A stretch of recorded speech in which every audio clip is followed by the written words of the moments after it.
ക്ഷേത്രങ്ങളുടെ ശമ്പള കുടിശ്ശിക അടിയന്തരമായി വിതരണം ചെയ്യണമെന്നും ഭരണമാറ്റത്തിന്റെ മറവിൽ ദേവസ്വം ജീവനക്കാർക്കെതിരായ ദ്രോഹ നടപടികൾ അവസാനിപ്പിക്കണമെന്നും Malabar Devaswom employees union Valanchery area സമ്മേളനം ആവശ്യപ്പെട്ടു. വളാഞ്ചേരി AKG സെന്റർ കോൺഫറൻസ് ഹാളിൽ നടന്ന സമ്മേളനം യൂണിയൻ ജില്ലാ പ്രസിഡന്റ് VK രാജീവ് ഉദ്ഘാടനം ചെയ്തു. ഏരിയ പ്രസിഡന്റ് K രാമകൃഷ്ണൻ അധ്യക്ഷത വഹിച്ചു. AK പ്രദീപ് കുമാർ രക്തസാക്ഷി പ്രമേയവും C രാജേഷ് അനുശോചന പ്രമേയവും അവതരിപ്പിച്ചു. ഏരിയ സെക്രട്ടറി P വിജയൻ പ്രവർത്തന റിപ്പോർട്ടും ജില്ലാ സെക്രട്ടറി K പരമേശ്വരൻ സംഘടനാ റിപ്പോർട്ടും അവതരിപ്പിച്ചു. CATU area secretary KS Zakir സമ്മേളനത്തെ അഭിസംബോധന ചെയ്തു. സമഗ്ര മലബാർ ദേവസ്വം ബിൽ നിയമമാക്കുക, MDB കെയർ ഇൻഷുറൻസ് പദ്ധതി നടപ്പാക്കുക, ഗ്രാറ്റുവിറ്റി നിയമം പ്രാബല്യത്തിൽ വരുത്തുക, ക്ഷേമനിധി ആനുകൂല്യങ്ങൾ വർദ്ധിപ്പിക്കുക തുടങ്ങിയ പ്രമേയങ്ങളും സമ്മേളനം അംഗീകരിച്ചു. സമ്മേളനത്തിൽ പുതിയ ഭാരവാഹികളെയും തിരഞ്ഞെടുത്തു. K രാമകൃഷ്ണനെ പ്രസിഡന്റായും P വിജയനെ സെക്രട്ടറിയായും ശ്രീനിവാസൻ പൈങ്കണ്ണൂരിനെ ട്രഷററായും തിരഞ്ഞെടുത്തു. P Haridasan, K Harichandran, Prasad Vaikkathur, PV Baby എന്നിവർ vice പ്രസിഡന്റുമാരായും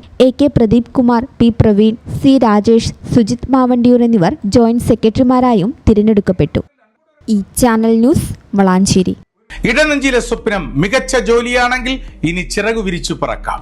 Empire college of science. Empire College of Science, Moondal, Kuttipuram, Malappuram.